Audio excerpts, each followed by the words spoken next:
Hi, I'm Gabe. And I'm Kat. And we're the Ghouls Next Door. And it's the spookiest time of year. Yes. I'm the ghost of Christmas. Wait, what time of year is it? Of Halloween's past. Oh, that's good. Yes. What's this? I can't believe my eyes. Yeah. You're having a whole time today. Yeah, and you know why? Why? One, we're alone, so we can do whatever we want now. Because this is our podcast. No, I loved our guests. Yeah, our guests were amazing. We don't have any guests this month. They said such smart words. Yes. But now it's just us, listener, so you better like it. And also, we're 2 years old. Yeah, it is our 2-year anniversary during this spookiest time of the month. We've been here for 2 years. We're living, man. Yeah. Maybe we're good at it by now. We hit 10,000 listens. So. Yes. I think we're... So I think we are something.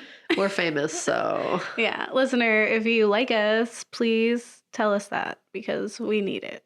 And it's also our anniversary, so we just want a lot of love this month. And we're kicking off a new series, as we do, and specifically for the spookiest month, we are covering the greats. So we're talking about the horror writers who have influenced the genre. So last year we talked about Mary Shelley and H.P. Lovecraft. Yeah. Which was a good start. You were. Yeah. Right? And today we're talking about a gentleman who is kind of known as like the father or king of horror and does have a tendency to write about children in either a creepy sense or a fun sense. We're talking about Stephen King. Yeah. Get it? He's a king of horror. Steven. What's up, my man? So we thought we didn't like you that much, and now we're like, whoa, you like lived. Yeah. All right. I got different feelings now. Yes. I will say it's funny that this is happening now during our 2-year anniversary because our first episode was about it. Yeah. It was about clowns. I don't recommend anyone going back to listen to it. But it was bad. If you were to listen to it or you recall it in your distant trauma memories. You know what? I don't think clowns is bad. I think the middle after clowns. In between that and like episode 13 was bad. Clowns was good because we learned that Timmies always die. Yeah. And we learned why clowns are scary. And I think we did a good job. So I disagree. I think it was a fun thing, but it was a little weird and not structured. And it was fun. It was a lot of laughing. And being loud. 20 minutes of us just laughing maniacally. Yeah. Which that is not for everyone. It is what I love, but some people might not be about. In that episode, we were not the biggest fans of Stephen King. There were some things that we didn't agree with. And just from like it's amateur hard to agree with children orgies. Yeah. And then still don't. Still don't. But the rest is maybe kind of okay. Yeah, and I mean, that was before we donned media analysis glasses as we do now. That was our, early times. Yeah, so we didn't really look at him the way that we are looking at media now. So I think it's a good, refreshing view into what Stephen King really is. So we're going to talk about him. Hopefully it'll be stuff you don't know, or at least you'll just hear our opinions and how we came around to not hating him anymore. As we get older, we grow. We learn things. We're 2 years older, 2 years wiser. Oh, boy.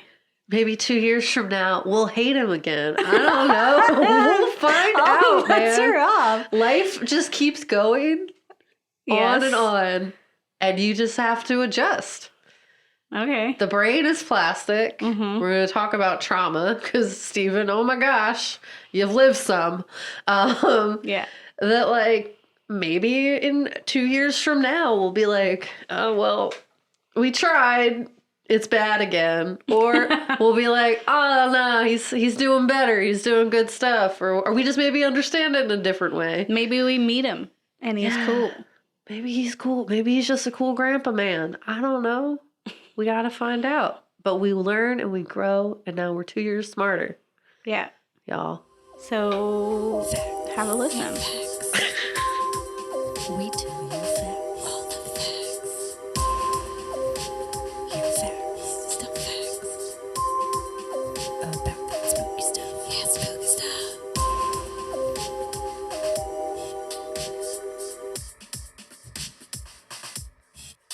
All right, so we're going to tell you a little bit about Steven. And let me tell you, man. And Steven. It's not that kind of Steven, but he is a Steven. My grandpa's name was Steven, fun fact. Spelled the same way. Well, so I already had a natural affinity. Stefan. Yeah, no, it was spelled the same way. He was also Stefan. Yeah, that's what I'm saying. But, yeah, he's lived an interesting life, which I was unaware of the first time. Which is, I mean, it's pretty much, he wrote a whole book about it. Yes. It was from his mouth. He was like, yo, when I was a kid, what was that? I don't know. Stuff happened. I was there. Yeah. But I don't know. So it was really interesting because I guess I didn't really know all the stuff before I was doing this. Before we did our first episode, I didn't really have a frame of reference about what was happening.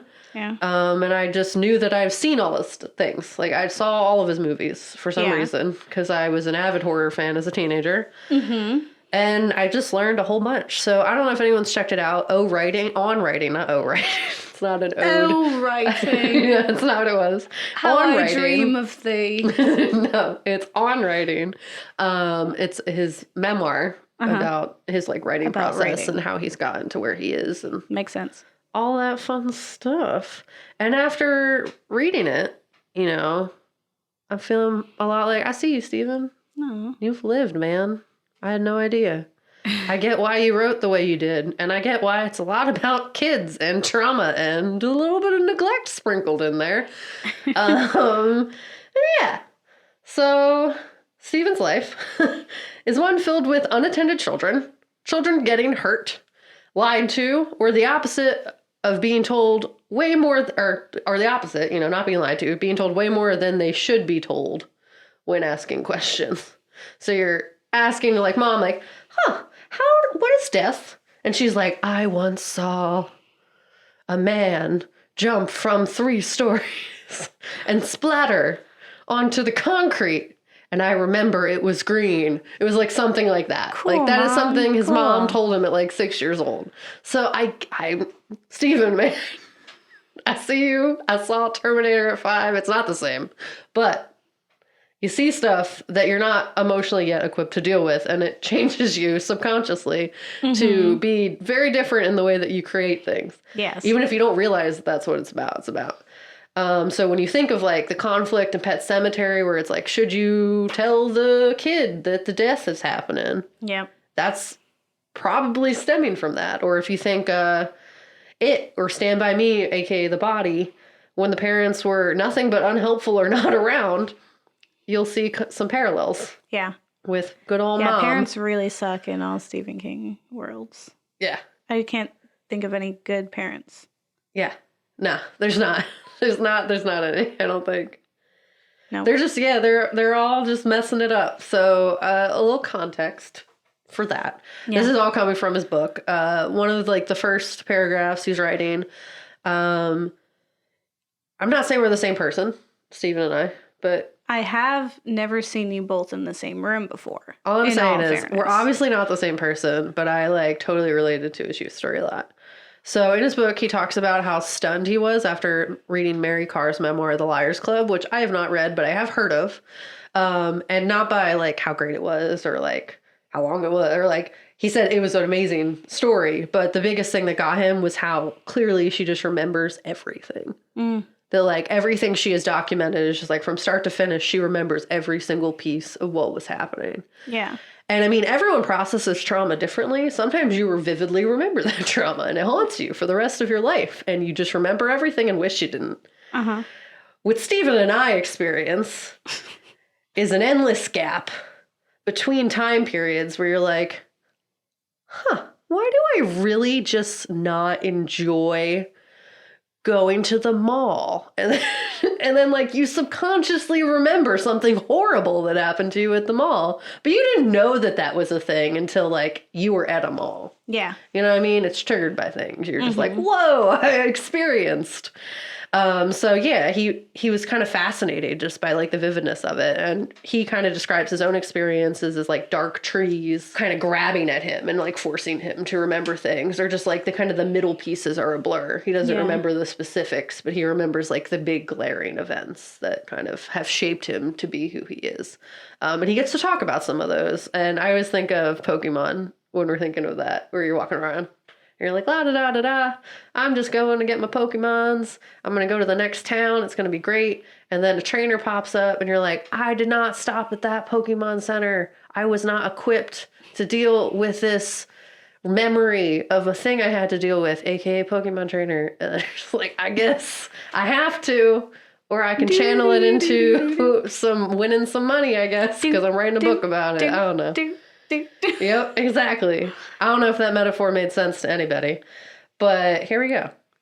If you think about that, he kind of talks about a lot of his childhood experiences and how it just really vastly influenced who he was as a person. So if we're thinking like fast facts, who is Stephen King? Yes. He grew up in Portland, Maine, or he was born in Portland, Maine, and moved around a lot. His father left, said he was going to get cigarettes, and then never came back. I wonder if he actually said he was going to get cigarettes. Thing. I don't know if it was like... I don't know if it was that, but like, you know, he just one day was like, all right, I'm going to go make a new family. Just strolled away. Classic fathers. Never came back. And back in that time, he was, I think, born in 1945 or something around that time. Divorce was not something you just commonly experienced. Yeah. It was still very, like, taboo. Like, you did not want to be existing in a divorced household. It really just, like, was a hard thing to deal with. It was one of, like, the most traumatizing things. Work enough. Yeah. So he describes like kind of being like shipped around. He says that his mom, he doesn't know this for a fact, but his mom farmed him off and his brother like to her one of the mom's sisters because like she just couldn't deal with these children. Yeah. Which happens. It's better than putting them in a system of some sort. Facts. Keep it in the family. Yeah, I mean, so it's, you know, he's moving around a lot. He's been to Indiana. He's been to Colorado. You know, he's not really staying in one spot for too long. And he had a lot of really fun stories. Apparently his first memory was dropping a cinder block filled with hornets on his toes at 2 years old because he was trying to be a strong man. And the first memory he has is this pain of the hornet stinging his ear. Yeah. And then the immediate following pain of the cinder block crushing all his toes. But yeah, he was just experiencing nothing but like really incompetent adults or just like adults who really just didn't understand that kids needed to be protected. So mom was working obviously because she's a single mom and she had to. So she had to hire a lot of babysitters. And he remembers one specifically feeding him 7 eggs and then him vomiting those 7 eggs up. The girl locking him in the closet for a very long time, at which point he threw up all over his mom's clothes. And fell asleep in his own vomit. And then that babysitter was fired because she was asleep on the couch while he was locked in the closet. Yeah. He also remembers his 6-year-old brother climbing on a roof, and they got evicted because of this. Climbing on a roof, and Steven watching from like the bathroom being like, I hope my brother doesn't die. Normal stuff. Really chill, you know? Really typical not watched kid stuff that influenced kind of a lot of his stories about non-watched kids getting severely injured or hurt or just like messed up because their parents are not around. Yeah. And it's like that tough mix between like you forgive them but also it's like, I'm kind of messed up now, Mom. Yeah. I don't remember why, but I know I am. And his mom was also very honest with him. So it kind of goes back to that like story I was telling about the mom talking vividly about the deaths that she had witnessed. Honestly to him as he was getting ready for bed. When he asked her about like what death was. And she basically told her about 2 experiences. One where a 14-year-old girl drowned and she could hear her screaming until she was dead.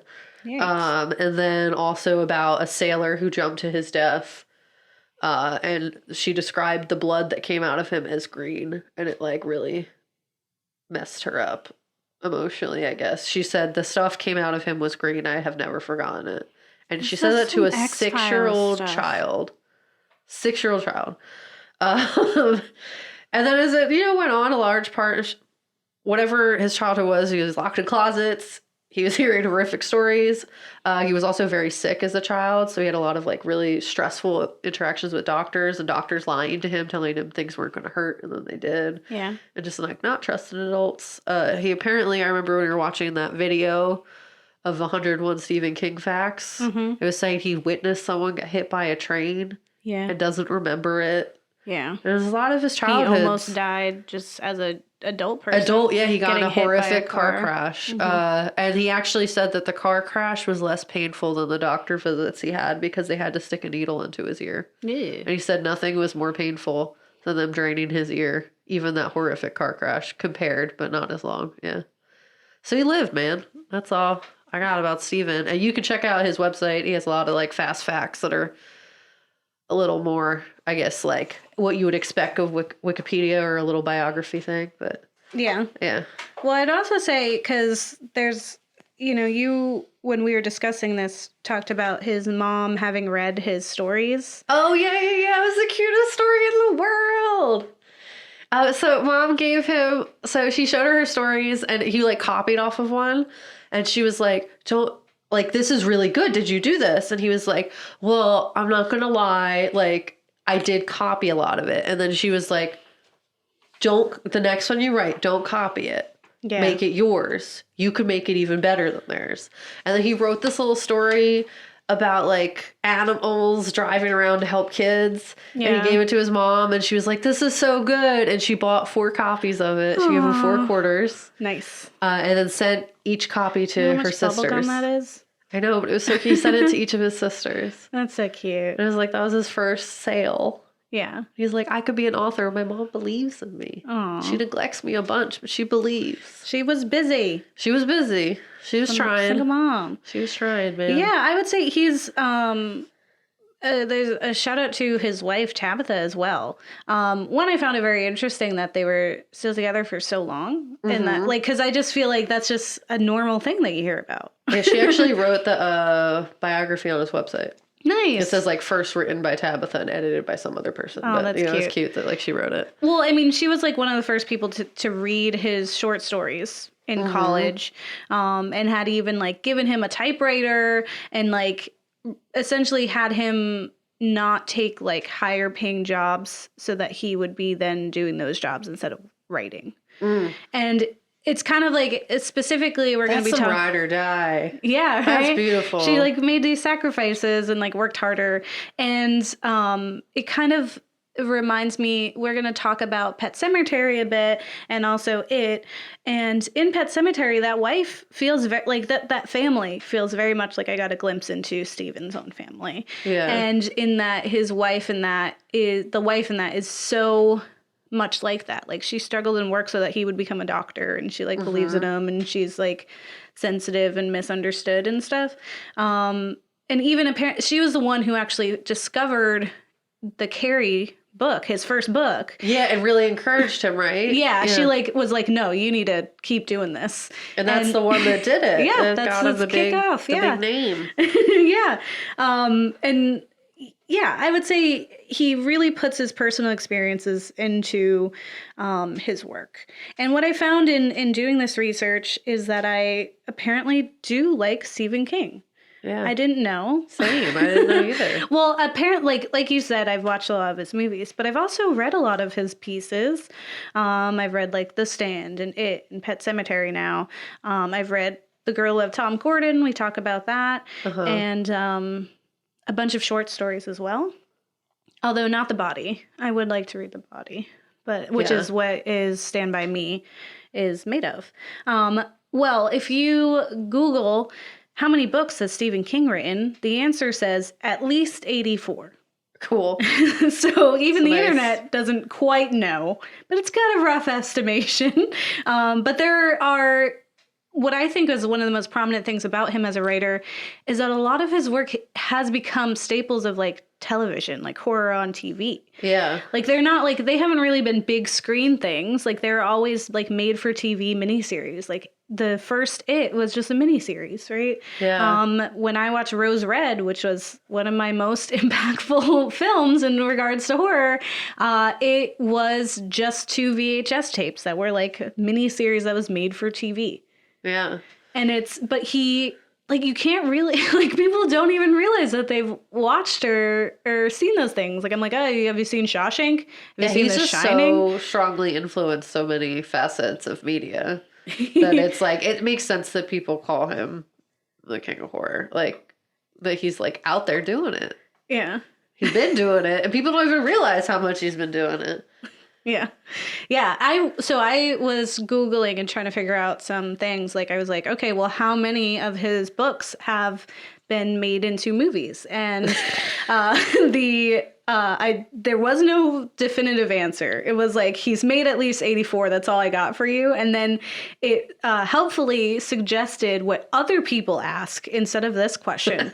And one of the questions is, how many Stephen King are there? That's a good question. So I don't have an answer, but I'm going to guess quite a bunch. And There's also just... one Stephen King, at least. How many Stephen King are there? Hey, Stephen King, how many? How many are there, you? We're not talking multiverses either. We're just being like, hey, how many? How many are there?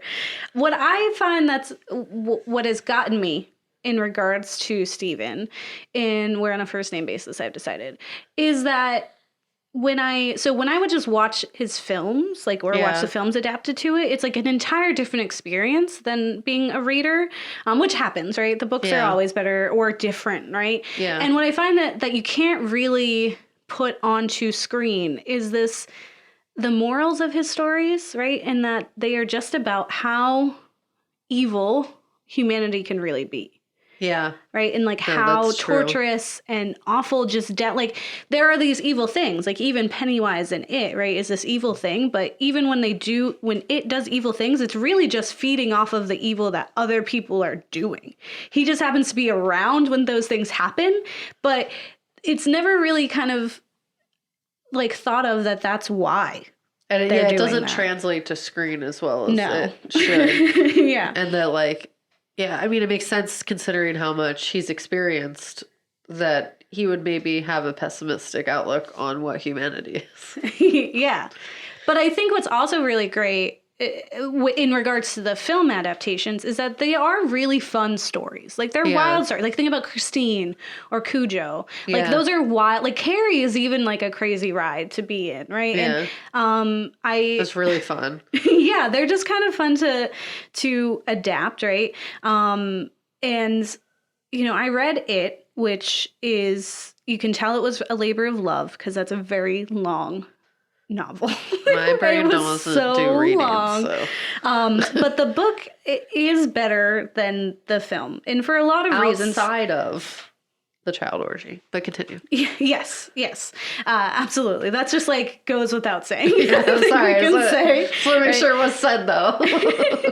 Yeah, I would. So like with that, it's like you're gonna miss some really key things in the films, even the new ones, just by the nature of what films are, right? But there are some of the films that really stick out. So like Stand By Me, which is based on the body, is one of Stephen King's favorite adaptations of his. He loves The Shawshank Redemption, and because Morgan Freeman, of course.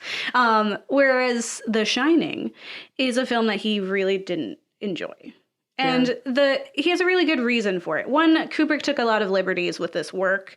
Like we've discussed before, killing off the black character, who's like the magical black character, even though he doesn't die in the book, just to kind of show how bad Jack Torrance is, right? But there's a big part of it is that we don't see a growth or an arc in Jack, right? And the thing about Stephen King's novels is that they are very much about the people who are doing things and experiencing trauma and like dealing with their own demons. With the character that we see with Jack Nicholson, he's just always kind of unhinged, and we always kind of know that that's what he's going to be. And so we kind of lose like the abrupt twist of like someone just being unhinged and committing abuse. Like it's hard for us to believe that family would have dealt with that for like as long as they did, when we don't see like the descent into that. Yeah. It just like dehumanizes the characters more so than I guess reading allows, because they're long books. Yeah. Well, and I can't remember the exact quote, but I was reading like this like review from Stephen King about The Shining, and he definitely says like he admires Kubrick as an artist and thought it was a fun movie to watch and it was artistic. But he was like, the movie is just like this man in that it's all surface. Like there's no depth. There's nothing it's just all this like crazy colors and weird things happening in a house or a hotel with nothing underneath, which is completely robbing the story of what Stephen King is, right? Yeah. And so he just felt like it really did it. So in reading that, like his reaction to it, I have never ever been inclined to watch The Shining. It just seemed like the kind of movie I don't want to see. And I still don't want to see it. But I do really want to read the book now. Because now that I know that's not what it's about, I'm like, sign me up. I'm about to read that. And I'm going to read Dr. Sleep, and I'm going to get ready for Mike Flanagan. But the way he feels about that is the way that I feel about the way that Stanley is portrayed from the It series. You know what? I'll talk about it when we talk about It, because I really, really want to talk about Stanley. But I think the last kind of thing that I want to say is that, he talks about some of the evil things in the world. He creates really fun and stressful and exciting environments, but he also has this tinge of like hope and inspiration in there, specifically in regards to children. So with this idea of like having all these different kids who have some semblance of the shining, right? The shine, right? And some connection and through their innocence and despite the abuse that they have, are able to like fight these things that are completely out of like their range of fighting. Like all of the kids in the Losers Club, you have Danny from The Shining, and even Ellie from Pet Semetary in the book has a bit of shine happening. And so like and Carrie, like she was able to finally fight back against like her trauma and abuse as well. But it's always these kids who, through their innocence and defiance of the environments that they're growing up in, are able to fight back on these really like tormenting prehistoric like demented beings that otherwise no adult could really fight. Like the kids in Losers Club, when they were adults and came back in the book, they have to like essentially put themselves in the mindset of kids again in order to fight back. They couldn't do it as adults. And that's kind of like where I think his stories all have, a thread, right? The same kind of like feelings. There's other things like The Stand, there's the Dark Tower series and things like that. But a lot of the ones that we really like are drawn to as a horror like community are those that are like kids fighting back. Films.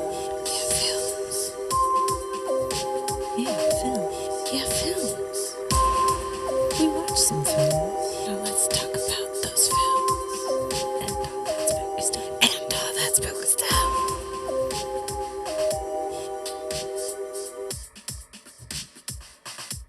So we watch stuff. As we do. This one was tough because we, again, like we mentioned, we've watched a lot of his stuff.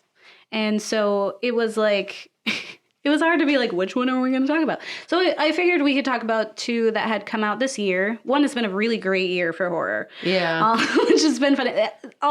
And also a bad year for horror as well. Yeah, it's a little mix of both. And there's been a lot of remakes, right? So we had Child's Play, which is not Stephen King, but that came out and was a good job. But then we have Pet Semetary, which we're going to talk about in a little bit.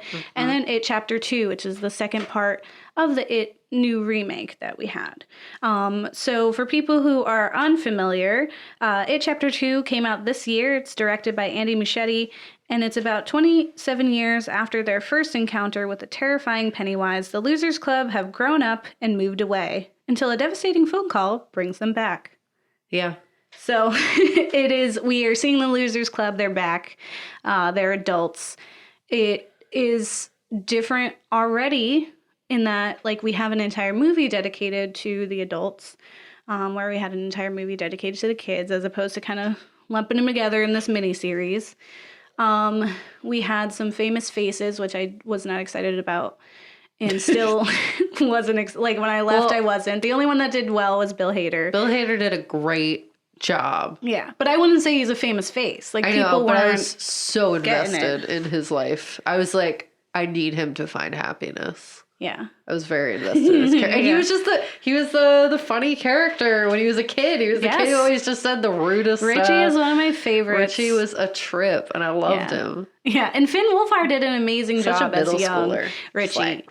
Yeah, there's some differences with this in reference to, like, time period, right? So, like, the original book and the original miniseries take place in the 80s when they're kids. And then to like, and then they're like in the not like, I guess 90 something when they're adults. Whereas this one, they were, or no, they were in the 50s. That's what it was. And they were 80s when they were like, or something like that. When they were adults. Yeah. It was like 50s, 60s time because it was way more loose with like being patrolled and having an understanding of stranger danger and trauma and all of that. And so then they were like in the 90s-ish time when they were adults. Yeah. So with this one, the kids were in the 80s. Yeah. And now they're in today's time as adults, which is kind of different in a way to like explain how they're just leaving their bikes in the street. But in the 80s, we still had like latchkey kids who were still free to go and do things and end up on milk cartons. Yeah. So there was a bit of that. But yeah, Bill Hader did a really great job. Yeah. I love he was a standout character. I think James McAvoy has done better acting in literally anything else. I feel like, I don't know if it was the direction, what we were doing. But I feel like he really lost the excitement that is Bill Denbrough. Yeah. And like the leader quality, he just kind of felt like he was a little He was lost. my least favorite. Bev was my least favorite, unfortunately. Yes. And then he was my second least favorite. I liked Eddie. Yes. Eddie's character, I thought he was great. Yes. He looked exactly like the child And that's because version. they didn't pick just some pretty face that people know. I think it was his dad. Like, it has to be that child's dad. He looks exactly like him. And then Bill Hader looked a lot like Richie. Like, even... He just did a good job, like, portraying that energy, I guess, even. It was just, he did have this, he had the same kind of, like, I believe that Finn Wolfhard's Richie would grow up to be him, right? Yeah. I was upset when I heard that Jessica Chastain was playing Bev from the very beginning. When that came out and people were like, oh, good. I was like, one, it's like we have other ginger women in the world, that could get this job and look more like the kid that was there before. Like, why aren't we giving other, like, actors an opportunity? That was, like, my one thing. It was like, I enjoy that there's a trend in a lot of Stephen King's, like, movies where he uses actors who aren't super big. Yeah. And both the actors who are very well known did not do a good job. Yeah, she just... It stinks because she just really didn't do a good service to Bev. Like, Bev was such a character in the first one. That girl is so talented. Yeah, the actress, the kid actress that played Bev. Yeah, she did an amazing job. And it just felt really... The child actress outshined the adult actress. Yeah, like, she just really didn't do as good as she could have. Yeah, and I think a part of it is that Jessica Chastain feels very strongly that, like, we don't need any more women abuse on screen, and I get that. But if that's the case, then we shouldn't be remaking a Stephen King novel.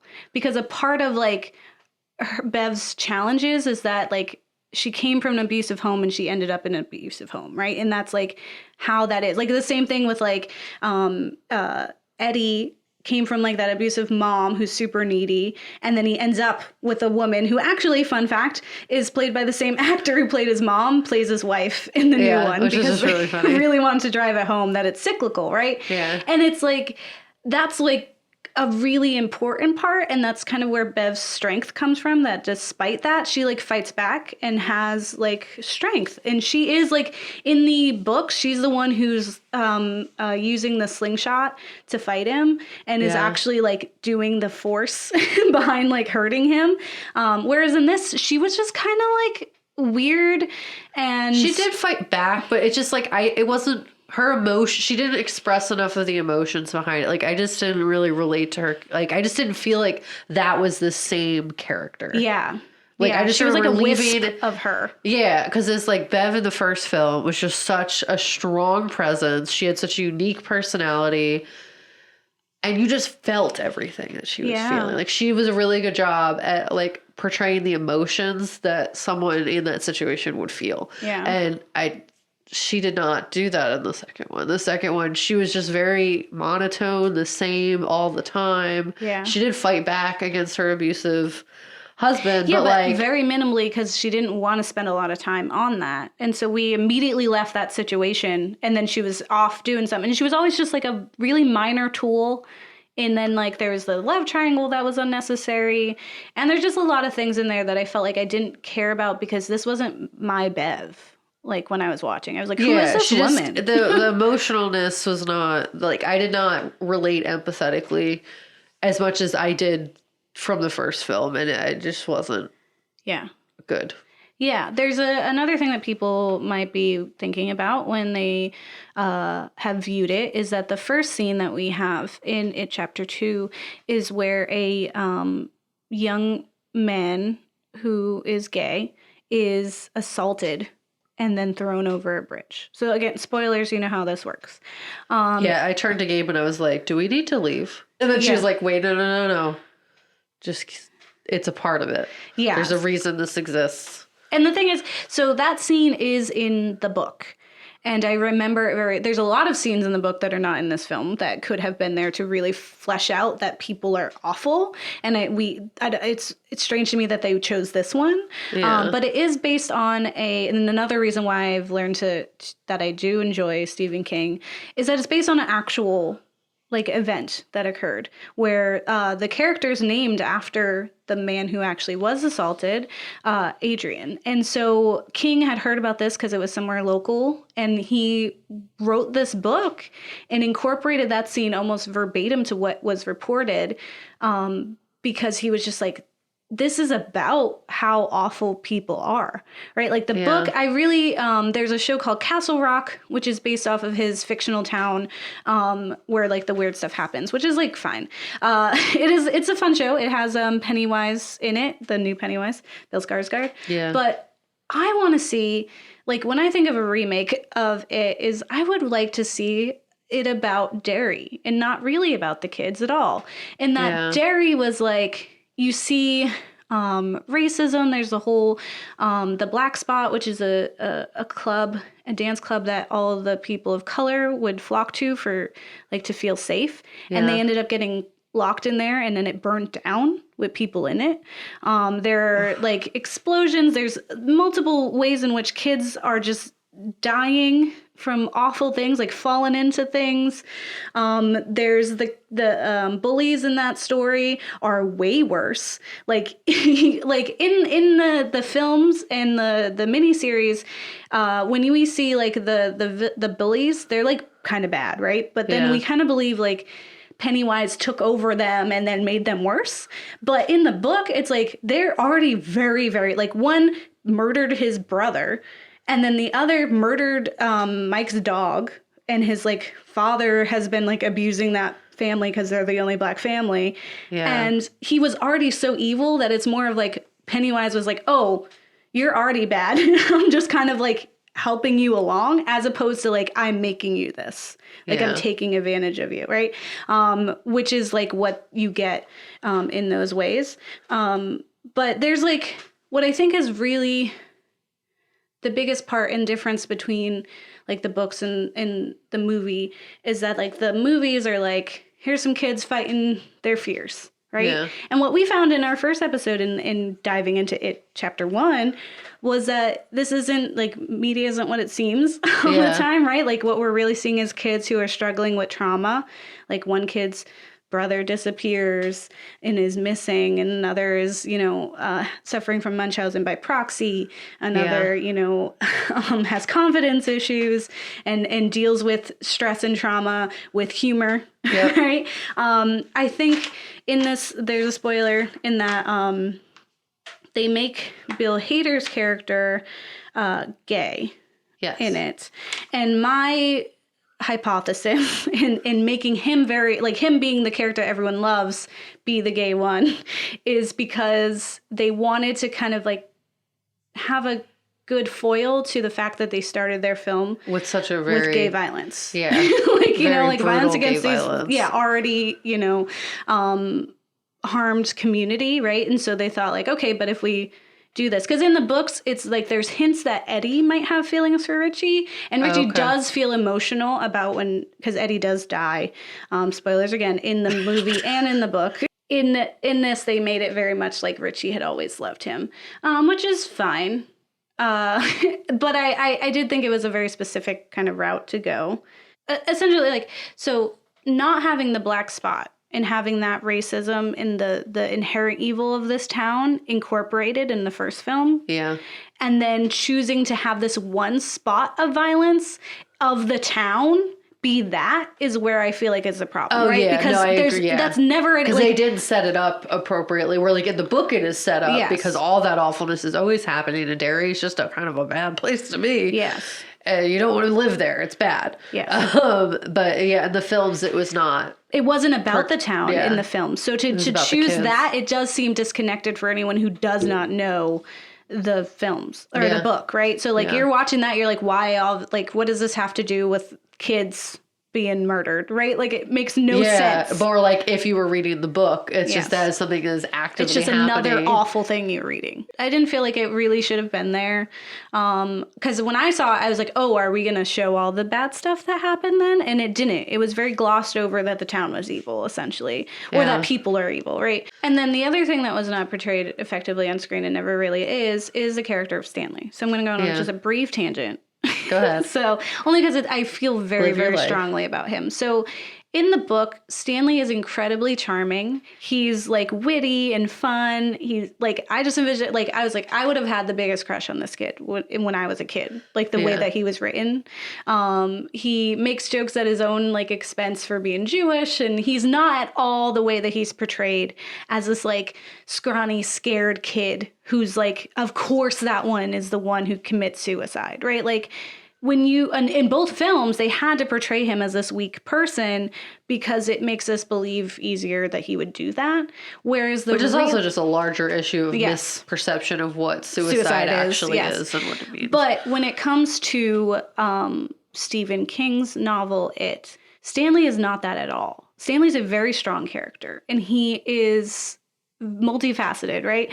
And what I thought was very interesting in his perception of Pennywise versus everyone else's is that the problem that he had with it was that the existence of it and Pennywise and this other creature, this being from forever, has completely like penetrated his belief in how the world works. Yeah. Like his entire understanding of existence and like what is real is completely warped. Like he has his religion and it cannot exist parallel to something like it. Yeah. And so it completely breaks him mentally. And he is fighting back at trying to like not accept its existence because it is breaking him. Yeah. And so like he does become this opposition for a lot of it because he's like, I cannot. Like he is really having like a breakdown because it just totally derails him. Whereas the kids are like, okay, there's this crazy thing, we have to fight it. He's like, no, you don't understand. Like, what is this? Are you looking at what that is? It's not just a clown. It's not just a monster. It's not just a big spider in the sewers. It is like ungodly, and it is here. And it is controlling the world with it. Yes. And he fights so hard. So like him pretending it's not there and like fighting back and not wanting to be a part of it is so much more than just like him being afraid of it. It literally is tearing him apart from the inside. And I think you cannot show that on screen. You can't show this like break in your like understanding of reality through a character, especially a kid. Because you can't say everything that's happening like you can in a book. Yes. And that's kind of like the unique way that horror, through the written word, that it's just very much a different avenue, and it just allows for a lot more subtlety and create, and like you have to build tension in different ways, and it's different. Yeah. But it doesn't translate to film. Like if they're going to neglect the actual message of the film, that's fine, or the book, that's fine, right? Because it's still a good time. It was still a good movie. It was still fun. And it's okay. That's why I think like Stand By Me does so well, because there's narration in the beginning and end, right? So we get a little bit of the internal like narration of a character without having to like try to show that through someone's face, right? Like, so we have to make Stanley scared. But we also wanted to talk about something else. Yeah, so we also watched Pet Semetary, the new one. We've seen the old one, but right now we watch the new one. Directed by Kevin Kolsch and Dennis Widmeyer. Dr. Lewis Creed and his wife Rachel relocated from Boston to rural Maine with their 2 young children. Who knew it would be Maine? It's always Maine.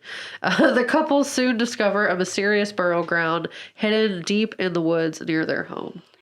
this movie from 2019. So I grew up with the original one. Same. And it was the one that I would like challenge myself constantly to watch, even though I was afraid of it because I was really young. Yeah. But it would be like this thing where it's like, okay, I'm going to watch The Labyrinth. Then I'm going to run and check on my sister and make sure that the toddler, was still there and I didn't accidentally wish her away to the Goblin King. And then I would put on Pet Semetary and be really scared and not sleep for several weeks. Why do you watch these things by yourself? This film from 2019, I'll just go first and say that I thought it was very bad. Yeah. Very bad. It was. There's nothing I liked about this film. I liked the little girl. She was a good actress. Yeah, but even still, they didn't really give her anything to be good at. Like, she wasn't written well. And it was, like, nothing mattered. Like, I didn't buy into any of the motives. I didn't, like, Judd was barely there. Like, things were just happening. When, spoilers, he died. Yes. But it was, like, only because he's an old man and that's how you feel. Like, I was like, true. Who is that's this guy? That's definitely true. That was just because, like, I got feelings about old people dying. Exactly. But I feel like I didn't really believe, I was like, I don't care about this family. Like, things are just happening to them, but I haven't spent enough time with them to feel like anything. It was fine. It was there. It was okay. It wasn't great. I remember seeing the original. The original was different. It was fun. Yeah. It was fun. He had the little boy and he was just like, Daddy. And it was like scary because you don't want your kids to try to murder you. Yeah. And I mean, the little girl, she does a good job of being scary murder times. She was a good actress for a kid. It was, again, written really bad. I was like, okay, she's being a little weird. None of it. I never felt afraid. I never felt worried. That's fair. I at no point in the entire film felt any level of fear. And I mean, if this had been done properly. No, I did feel upset when the little boy ran towards the truck. Yes. So in the book, because I knew what happened. In the book and in the first movie, Gage gets murdered. I'm going to say murdered because that truck driver was driving way too fast and he hits him. And then that's the whole point. Like, they put him in the special cemetery and he comes back and he's evil. In this, they wanted to do this twist. Because everyone thought Gage was going to die. Yeah, they definitely set it up for that. But then it turned out that it was Ellie who died. And their excuse for that was that you can't really get kids who are as young as Gage is supposed to be to say the things that Gage in the film or in the book says, which is very true because Gage in the book says some things. I just think they lost a lot of the fun that was there. So they tried to make it more of a drama. Mm-hmm. Like, it was very much about how do we communicate death to our children, which I mean, I definitely felt like the themes of Stephen's existence through that. But does that happen in the book as well? No, so where they discuss should they tell the children that the things have died? And more so. So what I found from the themes of the book. So I listened to the book. I listened to it on audiobook. The book, there are these themes of what do we tell our kids? And there's this line that keeps coming up where our main character, the dad, it essentially talks about how he remembered a time when his mom lied to him about where babies come from. Yes. And he never forgave her after that. To a degree, moms lie. So he had this. I relate to that so hard. Right? When kids find out that. My mom tell me about Santa. Yeah, you feel deceived and used and you can't trust them. And so he has this adamant thing where he's you have to tell them the truth. Where his wife, who has suffered from trauma because her sister Zelda had been sick and she had this which is a whole other conversation. But so she's very sensitive to certain topics and believes that kids should be kept as kids and that we should shelter them and protect them from the harsh realities of the world. Right. So we have two we have two opposing kind of feelings that happen where he's we need to tell her that the cat might die. And she's we can't tell her that. Just tell her that the cat ran away, right? And so there's this and that's because she has her own problems with death, right? So things that I found with this was that there's the prologue or whatever, which is Stephen King wrote about writing the book and his experiences, and it's essentially that he lived in this little town in Maine with his wife and his older daughter and younger son, and there was a pet cemetery. And he tells a story about his daughter who, her cat died and they had to bury it over there. And they signed it like was obedient, right? And she says she has this temper tantrum essentially where she's like, tell God to get his own cat. This is my cat. God can have his own cat, right? Like she's just so mad that God took her cat away, which is incorporated. That happens in there. Because it's a great line, right? Yeah. The way that his wife is portrayed is like, this guy just doesn't get his wife and he never cares to get her. And he's just a bad dude. Like, not bad. Like, he's just bad at being like a good dude, essentially. Like, he's just there. Well, he maybe just doesn't know how to be a supportive husband. Yeah, absolutely. And he's very accustomed to being supported, but not supporting back. Yeah, and she definitely supports him and goes through this, and he's never really honest with her. And I feel like he's always in a fight, and when she gets mad, he's just waiting for her to stop being mad instead of being like, let's talk about it. And so, like, to me, I was like, oh, which here is goes the opposite of what you're suggesting to do with the kids. So, like, exactly.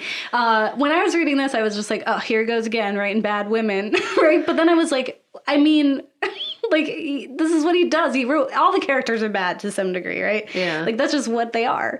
And so I was like, all right, it's fine. But what I discovered, my own personal things, and then I'll let you, Kat, go into your personal things, in just reading the book, and I'll let you see a little bit in movies, is in the book, he has this, like, when he's trying to convince himself to essentially resurrect Gage, he understands that there's this possibility that Gage will come back, like, not all the way there, right? Yeah. And he uses the R word because it's the old times. Yep. And he uses a lot, and it hurt. But it was just like, okay, well, if he does come out that way, that's fine. I'll still love him, right? Yeah. And when he finally said it, I was like, okay, good, he's saying it. Because to me, the existence of the Pet Semetary and the capacity of, like, bringing things back to life and sometimes dead is better mentality really rubbed me the wrong way. Because what that seemed to me, in the way that I see Rachel and her experiences with Zelda and this, like,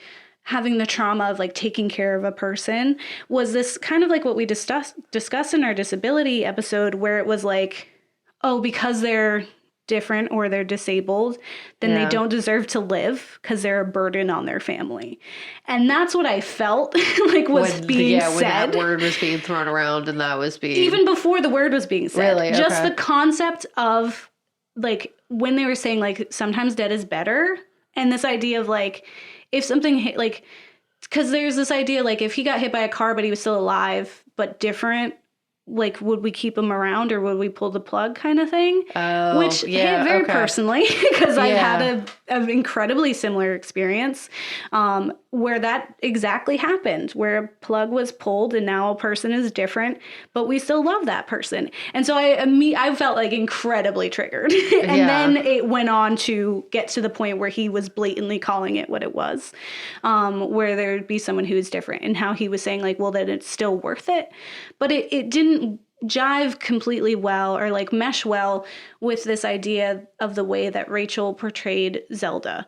And the thing is, like, he did a good job of being like, it's not your fault that she died, and it's not your fault that you felt that way, because that's how people feel, right? And she was a kid at the time, too. So it's a different way to process that kind of thing that's happening than an adult person could maybe process it. I feel like there's maybe a lot less resentment, or hopefully so, as an adult person that is, like, a child who doesn't understand. And I mean, even the parents, even in are it, like you see that, where, like, Georgie, he dies and Will blames himself for it because he didn't want to hang out with him that one time. And it's like, when you're a kid, you suck, man. Like, you suck. Like, it's unfortunate. And it's just the reality of being. And it's not your job. Like, and you just can't help that. So like, you feel how you feel, and maybe that's not a good way to feel. Yeah. But you can't just blame yourself your whole life.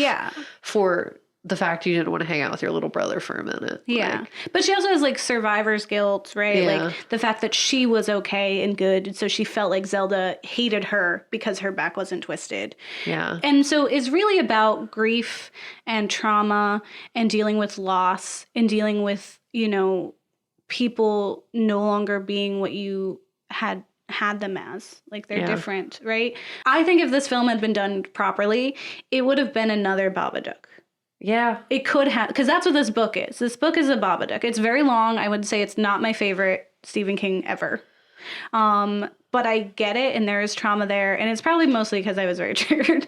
But I think there was a lot that was being said there that doesn't come through in the movies at all, because the movie was just like, things happen. Look at spooky stuff, right? It was just about like scare, scare, scare. Ooh, what if, right? Whereas Stephen King isn't that. And so his films are never really going to be that unless they get a chance to be a full emotional roller coaster. And I would argue that like Stephen is writing about his life a lot of the time, even if it's subconscious. He doesn't have those memories anymore, because a lot of times when you've experienced great levels of trauma, you don't retain the details, you know, and that's stuff that comes out creatively, and like people react like, oh, that was so profound. I was like, that was my youth. That is just how I processed my trauma. And it's always like, when you have people viewing it without that context, I feel like it's very easy to misinterpret or just like not really fully grasp the depth. Yeah. Or like even like all the things being said subconsciously. Yeah, feelings. Yeah, I said feelings. Let's talk about feelings. Okay. And all that spooky stuff. I love spooky stuff.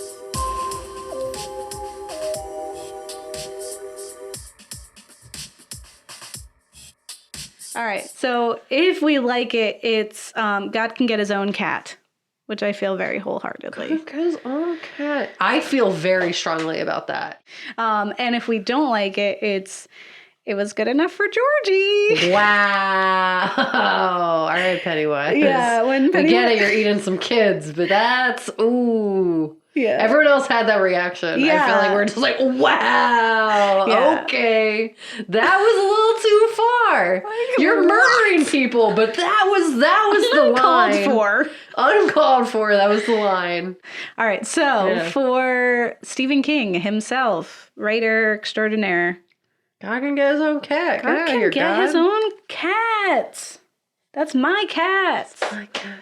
Yes. She is fat and beautiful, and you will not have her. And you know downright that I would go and put her in a pet cemetery, even if it is a demon that ends up in her instead. I would love that demon. It will wear pumpkin bandanas. I really feel like we don't get the idea that, like, it's not them coming back evil. It's just that something else is in there. Like, I think it's just that something else is in there. No, that's what it is, but I feel like you don't really see that in the film. Yeah, no, it's just kind of like, oh, she's weird now, but in the book, it's like still my baby. Something's walking around, and it comes back like a few times. Like, it's crazy. And the big thing is like, I want to take more of these baby bodies and fill them with whatever this evil thing is. 2 thumbs up, Stephen. We have come full circle. We still don't approve of children orgies. Yeah, it does nothing for the plot. It was bad. And that is not how you deal with that specific kind of Bev trauma. Deserves better. Yes. In that. And she also deserved better than Jessica Chastain in the new movie. What about for It Chapter 2? Wow. Oh, Pennywise. I can't believe you said that. It was good enough for Georgie. That's real rude. I liked Bill Hader. It would have been made better. And what I was expecting is at the end is if Richie had told the gang that he was gay.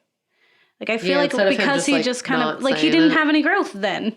He didn't learn anything. Like, he just wrote it and he just carved it a little harder into the bridge, but he didn't do anything. Like, if he had been confident enough after that trauma to be like, hey guys, like, when he got serious with them afterwards and said, I'm gay, and then they all would have been like, yeah, and then still loved him, that would have been a really good, like, foil to the violence that we saw at the beginning. And they missed that. Well, what about Pet Semetary? The book or the movie? I didn't read the book, but you've spoken very highly of it. Even still, the book was not my favorite Stephen King book. The new movie was, The old movie was fun. Yes. But the new movie was, Yeah. But I haven't seen that in a long time. Yeah, but yeah. I just think the book, the movie never stood a chance because it can't be what the book is. And not just like any of his stuff.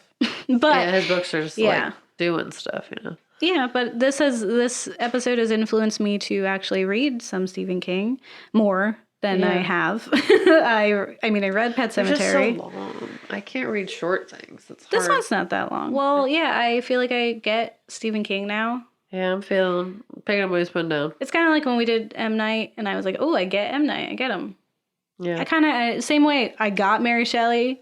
Yeah, I'm just happy we gave more attention to it, that we kind of uneducatedly did not like him in the start of our podcast, and now through it was more we didn't like journey. Movies that were made for him. And the movies aren't doing them justice, so that makes sense. Yeah, it was just like we weren't as analysis-y. It's not a word, but like as we once have become. Yeah. All right. You know what I'm saying. I think it's time for someone to go to bed. Well, I like Stephen King, so don't get married. Don't get married, though. Your kids. So Pennywise will eat your kids.